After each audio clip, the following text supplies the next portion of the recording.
Good evening, everyone, and thank you for coming. Rav Yitzchak Zilberstein was asked the following question.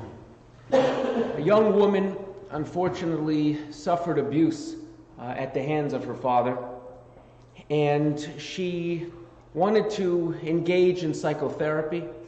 The therapist was going to help her to understand the feelings, the conflicts, to identify, to recognize the difficult emotions and the tragic circumstances. In order to do this, the intervention itself would involve her expressing feelings of anger so that she could direct her anger outwardly rather than inwardly towards herself, so she could learn to stand up to the inappropriate, the unhealthy, the tragic, really traumatic behavior of her father in a way that would help her to move on in a healthy way. Obviously, this therapy involved that which we would consider not dishonor towards her father. And that's the question, that's our topic for tonight. Abusive parents, discussing the section at the end here of Kibbud Aveim Gimel by Rav Yoshua Asulin. What about an abusive parent? Obligation to honor an abusive parent. Now first we have to be clear, not just what we're talking about, but what we're not talking about. I think you all intuitively know that we're going to move in a direction of explaining why it would be okay to be less than honoring of her father in a case like this. But let's be clear that when we say soon that there may be reasons to overlook the halacha of kibbud av in a case like this, let's remember that this is only in an extreme circumstance. Parents make mistakes, and if we were to say that kibbud av v'eim doesn't apply for a parent who makes mistakes, then there would be no such halacha. All of us have parents who are imperfect, and all of us who are parents are ourselves imperfect. We're talking here about only the most extreme kinds of circumstances, where the harm is chronic, maybe very intentional, where it is consistent, where it's of a physical, emotional, even sexual nature. We begin with the story from the Gemara of Dama ben Nesina. His mother, publicly, she would tear his clothes and spit in his face, and yet he didn't react. She humiliated him, but he didn't want to react in a way that could embarrass her, could disparage her at all. In fact, the Shulchan Aruch codifies this. To what extent do we have to fear a parent? If the son was well-dressed and sat at the head of the crowd, and his father or mother came over, tore his clothes, hit him on his head, spat in his face, he should keep quiet and not demean them. Rather, he should remind himself that he was instructed to behave this way by the King of all kings. So, from a source like this, it sounds like one has to honor a parent even in extreme circumstances. Tosfos quotes a medrash that in the case of Dama ben Nesina, we were dealing with a mother who was insane, maybe senile, mentally ill, and this would have important implications. If we accept that Dama did this because she was insane, it would imply that if the parent was abusive but was not senile or ill, maybe it would be permitted for him to have responded and to stop her. But when the Shulchan Aruch, when the Torah and Shulchan Aruch quote this Gemara, they don't say anything about mental illness on the part of the mother. They simply explain that one has to put up with this, it would seem. And then you would not be able to object even to a sane parent who is not ill, just mean, right? Just sadistic, whatever it might be. But the Marshal says that maybe we're misunderstanding the scenario here. The reason why Dama ben Nesina didn't respond was because it already happened. She approached him, she ripped his clothes, she embarrassed him, the deed was done. And there was no point in making, adding a wrong to a wrong. Two wrongs don't make a right. And embarrass her like she embarrassed him. It already happened. There would be no point.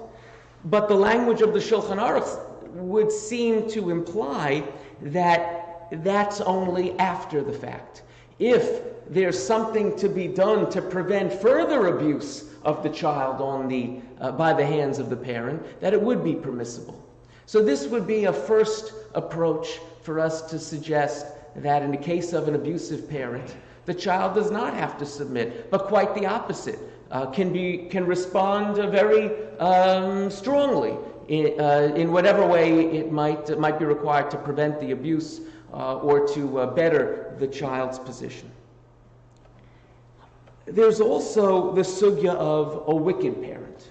Do we have to honor a wicked parent? And again, here we're talking about a parent who is guilty of the most heinous of sins. The Rambam says that when the Gemara says one is exempt if he hits or curses a wicked parent, it means just that the obligation to honor a parent exists even in the case of a wicked parent.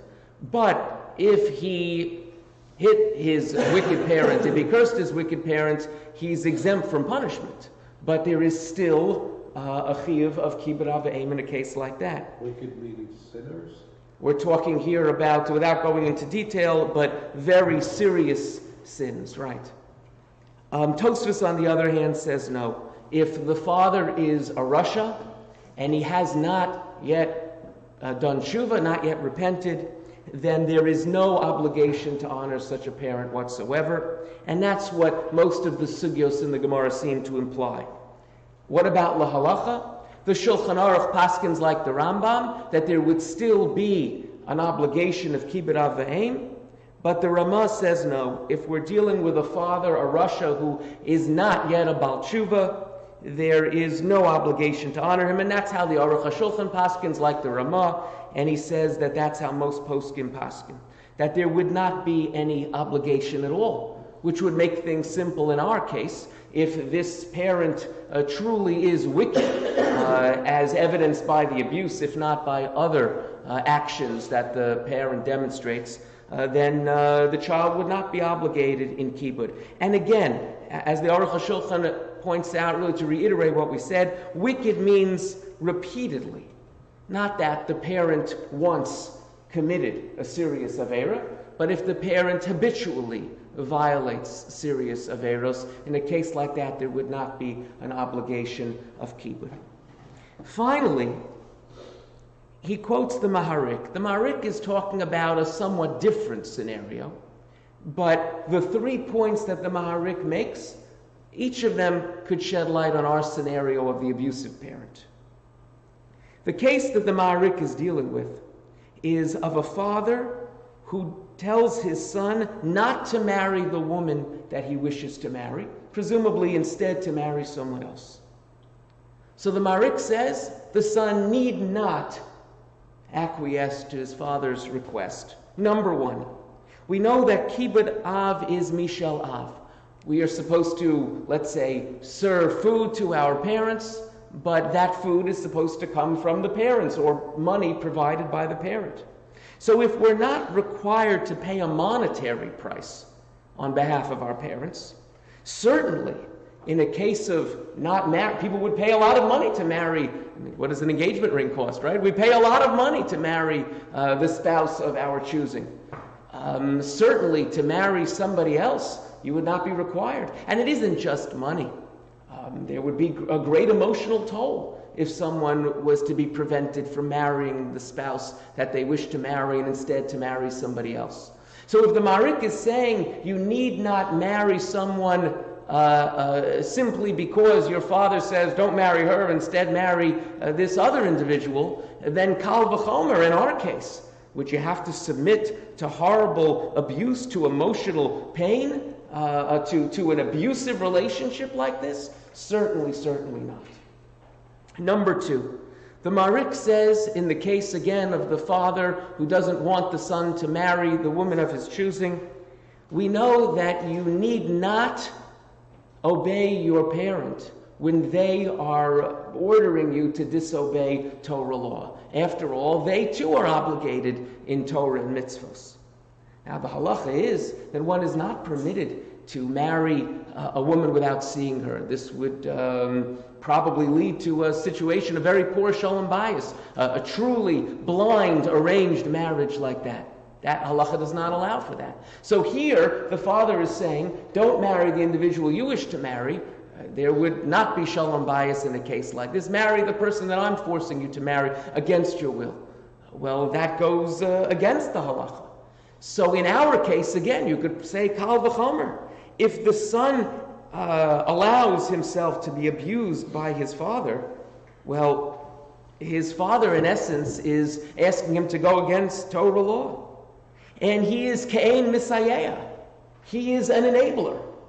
If he doesn't try to strengthen himself and doesn't try to stand up to his father in whatever way he can, in the case of abuse, he is enabling his father. That in itself is an isser. And isn't it an isser to harm oneself? That's prohibited. That's what the son would be allowing in a case like this, where he allows the abuse. And finally, embarrassing somebody is like murdering them. Well, if he allows his father to embarrass him, and if that's what the abuse involves, then he is required to prevent this, and instead he is enabling it. So for all of these reasons, there would be no obligation to honor or to allow the abusive relationship to continue. And finally, the Marek says, one is only obligated to obey his father when the request directly benefits the father. The case we're talking about, where the father says, don't marry this woman, that's different from a case where the father says, bring me a glass of water, bring me some food. Because when the father is asking the son to bring him some food, the food will be a direct benefit to the father. Says the Maherik, even if the father believes that somehow he'll be happier, the father will be happier. If the son doesn't marry whom he wishes, that is not a direct benefit to the father.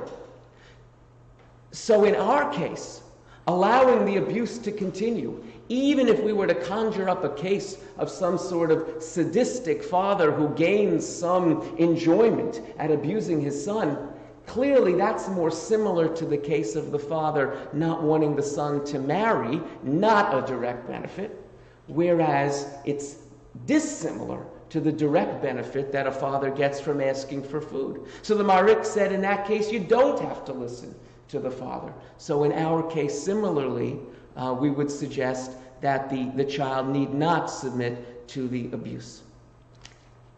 So now that we see it would be okay to undergo this therapy, it would be okay to directly confront the parent, to try in whatever way to stop the abuse, you may want to know what happened in the end of the story with which we began.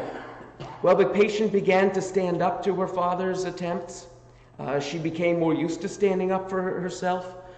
She was able to leave the home more and more, become more independent, to become aware of her anger and learn how to express it in a more healthy way, both in the therapist's office and in the rest of her life. So it's always nice when there's a happy ending in the actual case that we're dealing with. Bottom line, it's heartening to see yet again that our halachos, in cases where, in the rare case, where they would lead to harm, embedded within the halacha itself is a patur, is an exemption. And of course, we also see from a case like this how the poskim value therapy where it's warranted, and that people should seek therapy and the community should be supportive when it can benefit someone in a case like this. Thank you all. Right. Yeah.